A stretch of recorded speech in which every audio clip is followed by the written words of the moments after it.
In this excerpt from your book, you detail the steps that you took to help one of your students kind of process his feelings, attitudes, and biases. And you detail, that it was a lengthy process. Can you talk about the kind of energy that work requires? Yes, thank you so much. Um, hmm. So the kinds of energy, I'm thinking of different ways of answering that. So on one level, you could say in terms of quantity, it requires a lot, you know.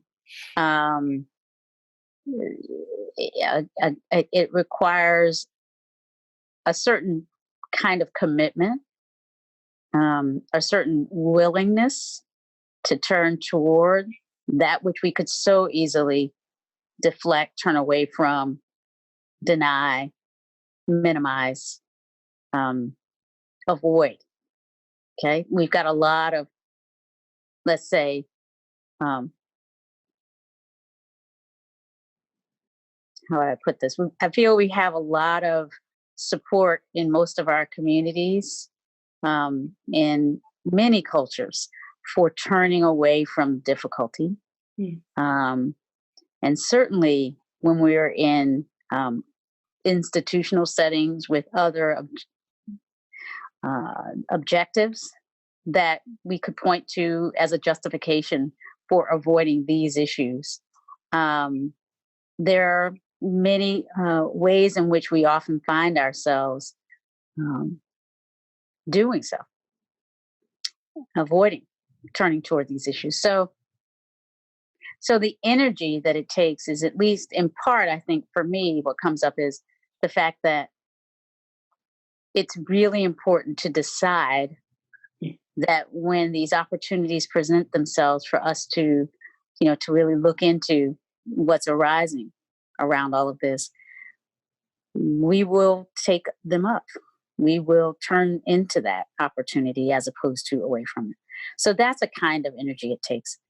I also think it takes a kind of grounding in a certain kind of, I'm going to use the word love here, a certain kind of, we could use the word kindness, we could use the word loving kindness, but essentially, um, for me, it takes some feeling of the value, well, of the possibility of connecting across lines of difference, and of the importance and value of trying to do so, Mm. again and again, even when it's difficult. So, yeah, so those are two ways I think about the kinds of energy that are necessary. Number one, it takes a fair amount. Number two, it takes a kind of energy that's wrapped in kindness, love, compassion that includes ourselves, even as we seek to extend it toward others. And both of these, then imply a certain amount of, let's say, work, kind of rolling up our sleeves and and engaging in these aspects of our lives, these interactions, these um, opportunities to connect with a certain will to stay in it over the long term as well, or as long as might be required, and might be possible, uh, in the effort to create some possibilities for healing, for peacemaking, for doing justice that we can feel in our communities. Well, those are some thoughts. Why is it worth it to you to do that work, especially on that one-to-one level? Why is it worth it? Yeah. Hmm. Well, in my view, absolutely everything is connected. Mm. And that means all of us are connected. And so it seems to me that um, when we have these opportunities to expand the sense of our common ground, um, and we don't take advantage of them, and we don't do what we can to heal, repair, and transform the world, to use um, the language of kind of tikkun olam that comes out of the Jewish tradition, right? But if we don't take advantage of these opportunities to bridge difference, then it seems to me we are, in effect, contributing to distance and contributing to barriers and obstacles uh, to deep well-being. I don't know. For me, it is about practice. This isn't about actually politics, frankly. Hmm. It's about, and by politics, I mean like a power struggle and or kind of a way of making myself, uh, sort of maximizing some experience for myself alone for Uh-huh. some, ego based sense of what life is about. It is grounded in awareness of our fundamental interconnectedness, of um, the call that seems to arise out of that for me, which is always about minimizing harm as best we can. Um, and so for me, minimizing or working to dismantle the barriers to the awareness of our fundamental interconnectedness, that to me is just seems like what we should be doing um, if we're practicing deeply. It just seems like it just naturally arises out of deep practice for me. Mm. Even as I realize this is not necessarily so for everybody who practices, for me, it just seems like um, it seems to arise out of the deep ethical ground of my practice. Oh, that's so interesting. So, I didn't plan to ask this, but who does it serve, if I can ask it that way? I mean, are you doing it for yourself? Are you doing it for the other person, for the kind of greater good of society, or just to honor the practice? Like, what is Oh, that part about? to me, it serves life, you Uh-huh. know, which is the gift of literally being alive. Um, to me, that's not about any one of us, actually. You know, I mean, fundamentally, um, proceeding from a place of what in Buddhism is called right view, Right. right? And all of the different dimensions of the Eightfold Path and the Middle Way, which is, the deeper foundations of mindfulness for me. Uh, this is just an effort to put language around something that's actually probably beyond words. Right. But really, there's there is this sense that to be alive is a great gift, and therefore, the only real response to such a gift is gratitude. And a way to show gratitude is to try to minimize harm wherever it arises as best we can, recognizing we're not perfect, recognizing that, we're not all, we're not always able to see clearly how what we're doing minimizes or contributes to harm. And, we're all vulnerable in our own ways and misguided in our own ways, right? So it's with a lot of humility that I say this. but ultimately, I think if to answer this question, I mean, it's for me, I do think this question of who does it benefit, to me, it benefits life.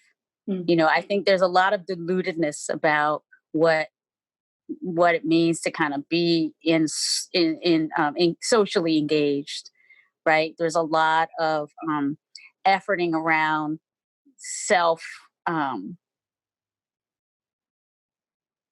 around competition, around Mhm. achievement, which seems very personal, around creating well-being that seems very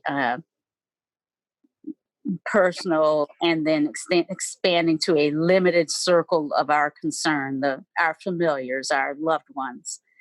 And all of that makes sense. And it seems the more we really truly understand ourselves to be gifted with life on a planet we didn't create, shot through with all sorts of mysteries, and sharing resources all the time, then it just seems that the only right response to that is to, as best we can, try to minimize deludedness about, um, the predicament we're in. Hmm. And to me, a lot of delusions about that predicament show up in identity and in the sense of, the the sense we have of our limited capacity uh, to work together, to thrive together, the sense we have of limited resources and not enough. Hmm.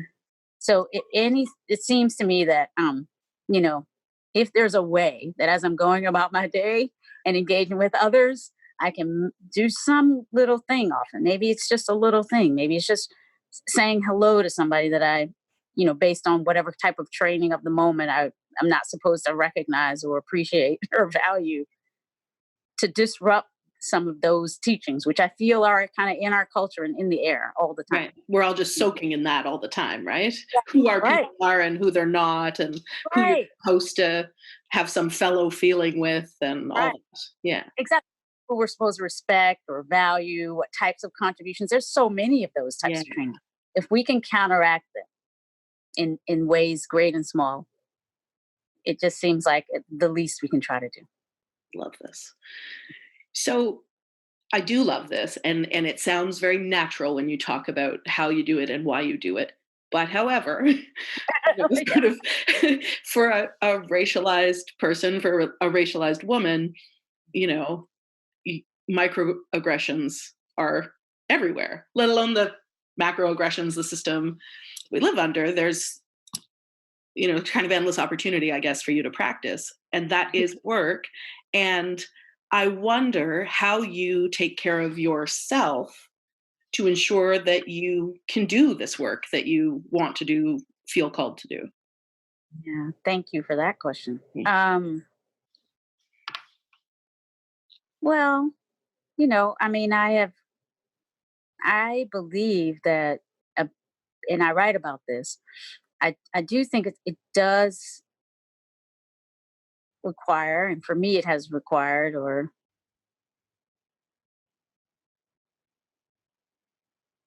kind of come out of a sense of my own agency and what I often call personal justice. This idea that justice starts with us, like how we treat ourselves Mm. is an important part of all of.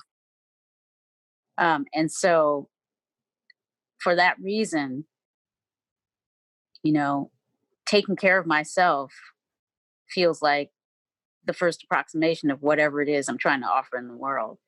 Ah, So there's a reason I live in San Francisco as opposed to North Carolina or Virginia, where I was born and raised, uh-huh. where, frankly, for me, um, the environment, right, in San Francisco seems to be a bit more conducive to Mm. this way of accepting people, this way of working, cross culturally, multiculturally, um, working with people who have different ways of expressing themselves, and whether it be about race, sex orientation, religion, immigration status. I live entirely in this city, Mm. right? And so that's putting myself in a kind of an environment that, mm, is not an easy one still, right? There's still microaggressions. There's still all the isms and schisms. They're here. They are no question they're here. And I'm giving myself, by choosing to live here, a little bit of an environmental kind of support for what I'm trying to do. Right. And that's just one example. I So I think at every point where I have had a chance to choose, the kind of career, kind of work that I do, right? So going into law and then going into law teaching, where there is, for example, again, not that this is a space where we don't have these things come up, but there's a little bit more commitment to democratic, small d, uh, institutional support. So your voice matters in a certain kind of way, and we try to, you know, um, make real our values in a certain kind of way. Um, so for me, it's grounded in an awareness that these sorts of structural environmental aspects of how we live are a part of what might be possible. And then, of course, within that, personal practices like my own commitment to meditation, uh, my own commitment to living the Dharma and being in practice communities with others.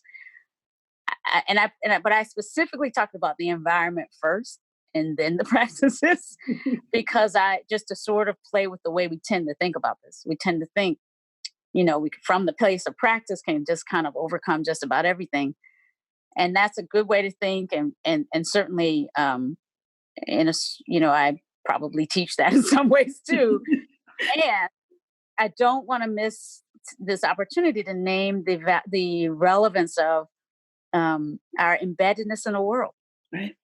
And what really is possible is, in some measure, aided and abetted and shaped by the circumstances, the environments, the structures and systems that we find ourselves bathing in all the time.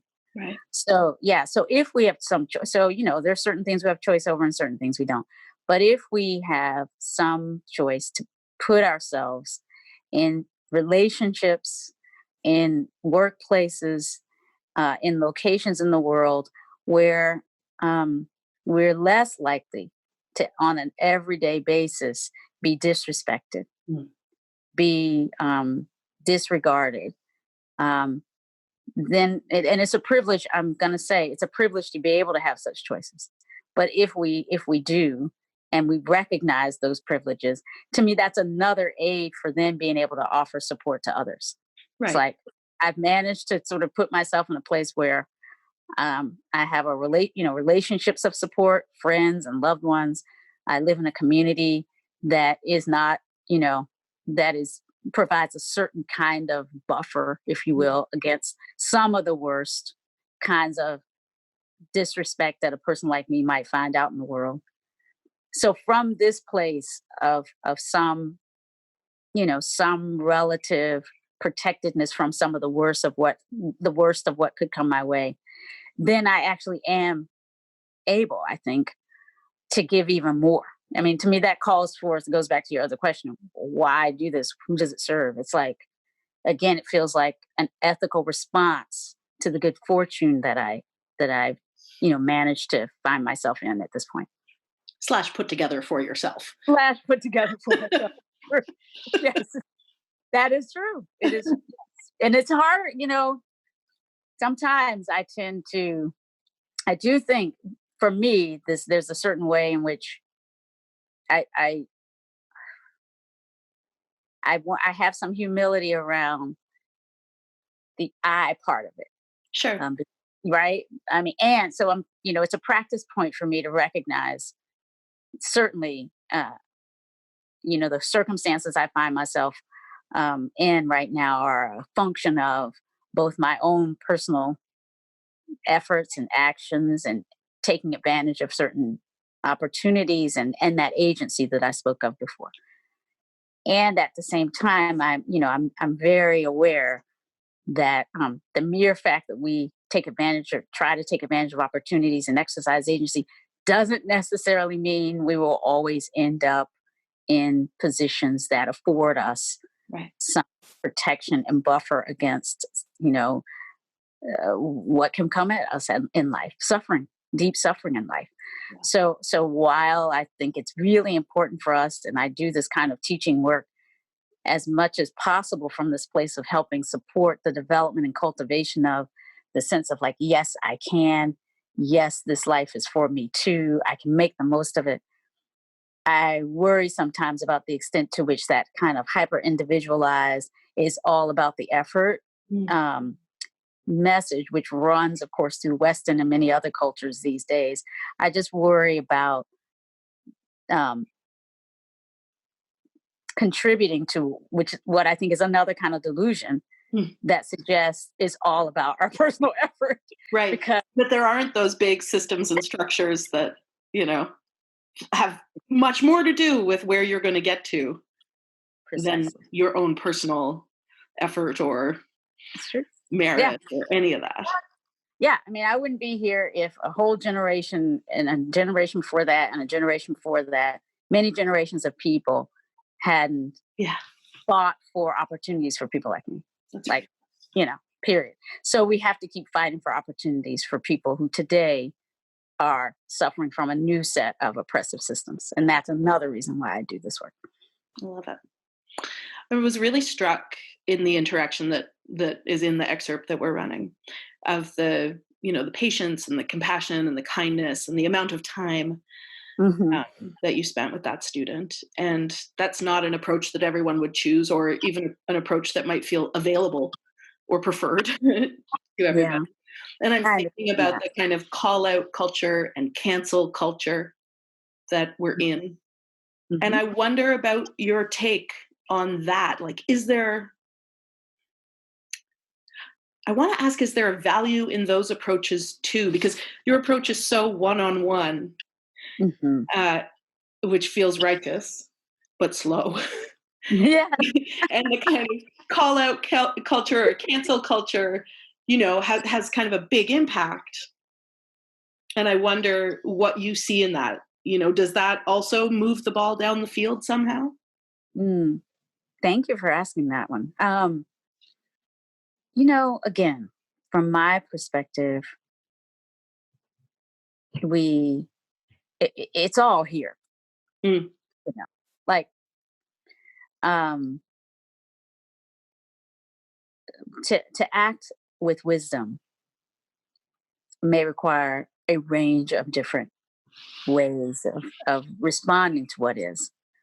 So for me, mindfulness or this kind of middle way, if you will, is about, you know, grounding in a sense of awareness of the temptations, right? The many different kinds of baits there are toward greed, hatred, and delusion, and all kinds of ways we get caught.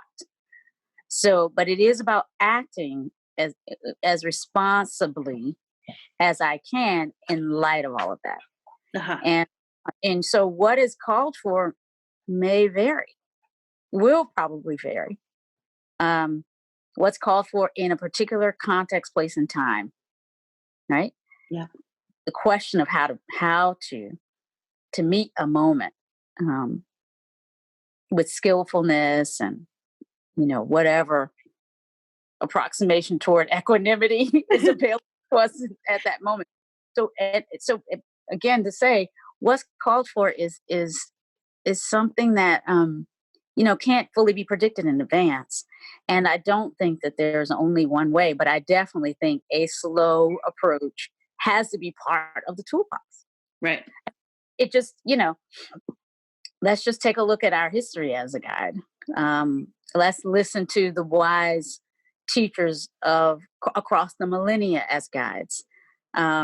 Whether again, I just alluded to the movement, let's call it the freedom movement, through which you and I together and separately are able to have this conversation in the context of work and engagement in the world. Um, the movements that led to women's liberation, more liberation for people of color, um, an international awareness of the call to human dignity that we call human rights for all of these movements. They're really you could see them as separate movements, or you could see them as kind of part and parcel of an effort that's always around us and within us, and not always on the ascendance, not always winning. But if you look around, there's always somebody who's trying to create more opportunity and liberation for others. But it often takes a lot of work, a lot of time, a lot of effort. Um, and so yes, there's a role to play, obviously, for kind of a deep, slow willingness to be a part of whatever solutions might emerge, and and to be a healing agent if you can, right? To bring together those points of separation and communities that are separated and viewpoints that seem separated, right? To be searching for common humanity. There's always some role to play for that. But it's not the only thing, the only way. And so while I think we've probably in the social justice arenas maybe over amplified some of the sharper Mhm. ways of dealing with this, um, and that's why I'm doing in a way why I feel my approach has merit, right? In Right. other words, it's balance out the sense of what might be called for.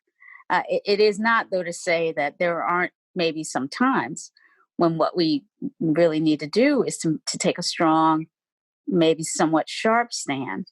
Mm. But I just think that really to do that requires a lot of skill and a lot of wisdom.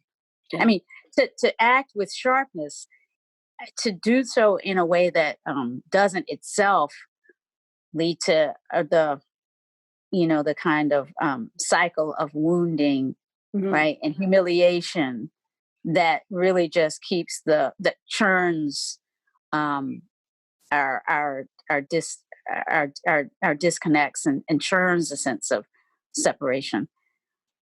It takes a certain skill to act firmly and clearly, but to do so in a way that can minimize rather than exacerbate patterns of disconnect and separation. And so I think in general, um, I see a lot of fairly, frankly, unwise um, resort to these sharper ways of making a point. um, so and again, I don't, not to point out or call out anyone in particular, but just to say, if we can invite a deeper reflection on what are the both intentions and impacts Mm. of our efforts in the arena of justice and of repair and ending oppression. We certainly we want to do what we can to end oppression, but in service of what? Like, what do we want to create? Right. you know that to me has to be an ongoing inquiry and reflection and a meditation. What is this all for me? It's never about just replacing, Mhm. right? Just changing places with the people who, or the process, whatever it is that I believe to have been causing harm. It's really about trying to bring about a new way of being with each other. Right. It's not that And we want to ascend into the oppressor's spot and oppress, exactly, exactly. right? But Ideally, that those happens. systems would be dismantled. Yeah. Yeah. And dismantle in a way that really amounts to a kind of a level shift for humanity, Mhm. right? Where through which we can really attend to the call of this time, which is to find ways, I think, to live together on a planet where indeed everything is connected, Mm. um, and where, again, the consequences of not figuring out how to work more effectively together are real and in some many ways dire. Mm. Uh, and so I really feel that, there's a certain kind of urgency to figuring out how to work for some notion of justice and to end oppression, but how to do that in a way that opens the heart and that expands the capacity of all of us to be agents of a kind of public love, Mm. um, that can help us sustain human life, because the rest of the planet, the universe is going to go on in whatever way, but human life is vulnerable right now because of, I think, our failure to figure out how to live more gently and effectively together on this planet, and to appreciate this brief opportunity we have between the birth and the death date, the expiration date, to make a positive impact on our world. Do you ever lose your cool? You know, not as much these days. But I do get upset. I mean, there's so much right now that yeah, I mean, I do, quote unquote, lose my cool. I often lose my cool intentionally. Oh, as a tool? Well, not necessarily as a tool. Well, a tool for my own healing. In other words, if I need to let it out, you know, and you know, like if there is some heat that's building, like again, this is a trauma sensitive way of doing this work. Like if I'm feeling that sense of agitation and despair, or just like kind of some sudden kind of rage at like something I hear that just seems like completely nuts. um yeah, I my own practice journey at the moment is about allowing those feelings to be expressed, um and as much as possible doing that regularly enough that they're not creating a kind of a boiler that is going to explode out there, right? So if I'm here at home where it's safe, it's part of my practice to let the anger and the rage that I feel about injustice come right out. um, I just think that should be seen as you know as good practice, Right. to let ourselves feel the entire range. And so that when we are, out and, again, in these privileged opportunities we have to be with each other, um, and something comes up and we are tempted to be triggered, we might have something to let go. We might have to, express some of that, but we're not expressing the week's worth or the month's worth Right. The that whole we have invoice. got to let out, right? Yeah. Dropping it on the head of the the person who broke the camel's back, right, or the one comment. Yeah. So I think it's a kind of, yeah, we're not perfect. I'm not a machine.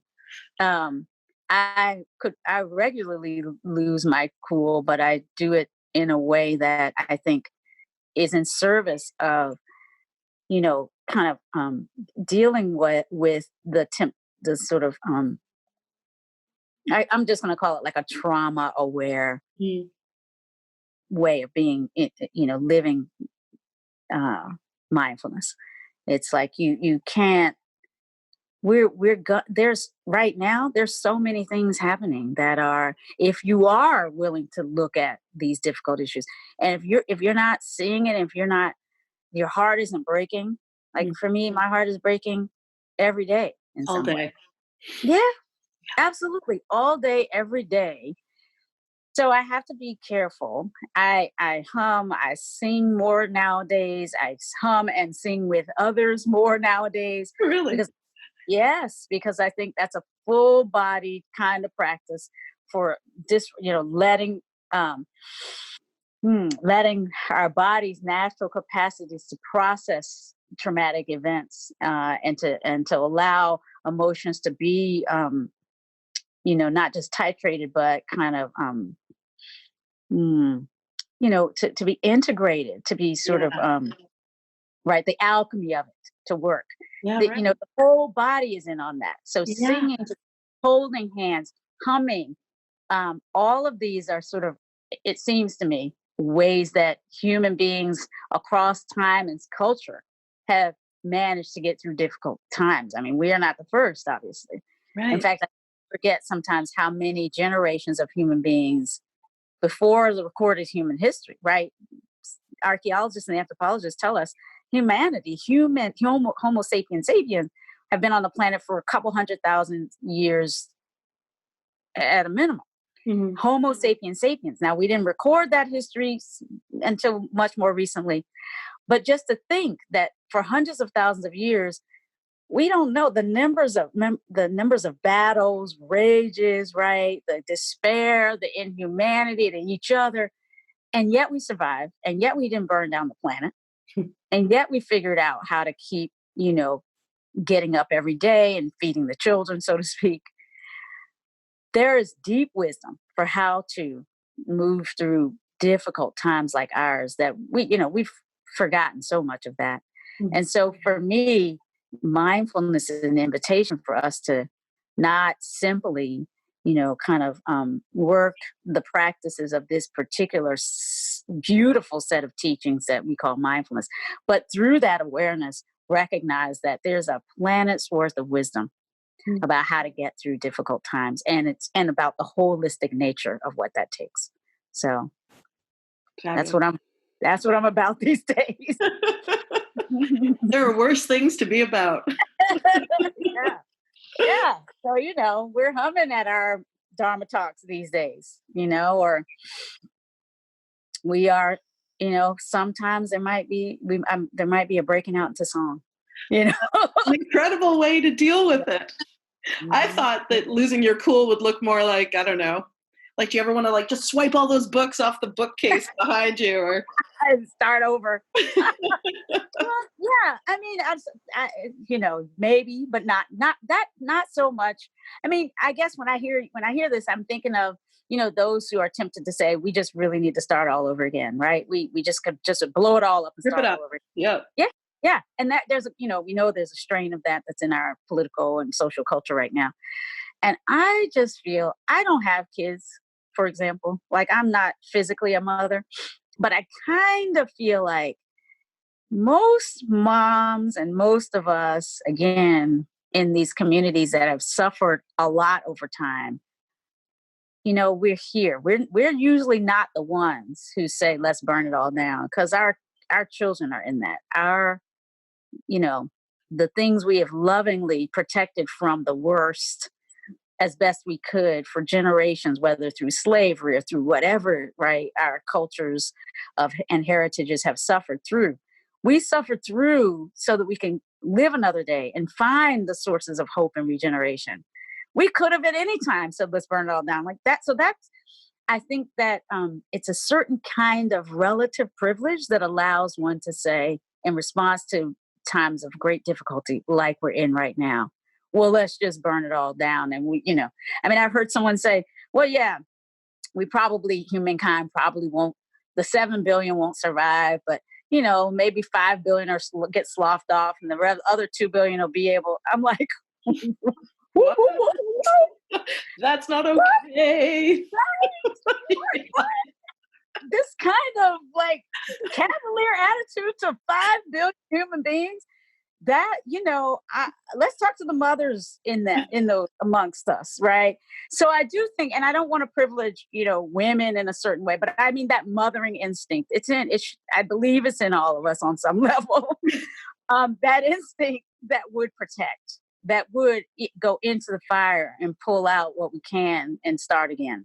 Yeah. That to me is that mindfulness of that, cultivation of that is, I think, what I feel called to help support. And that, I think, it comes at least in part from my own particular lineage as the granddaughter of formerly enslaved people. Like, there is a way that, even in the darkest times, intergenerationally dark times, where there's no reason to think your children will ever get out of this. There's a way, nevertheless, to love, to help bring about places where joy and healing can happen. And my goodness, if people could do it during much darker times, the holocausts of our history, the enslavement periods of our history, if it could be done, then we can do it now. And so I have some love and compassion for those who feel so beleaguered that the call is to just burn it down. I do. I understand that. And I say, before you light that match, you know, look into the eyes of a child, hold the hand of a friend, you know, realize that these very human gestures matter. Mm. Yeah. And, you know, look for that will, that capacity to live another day in love.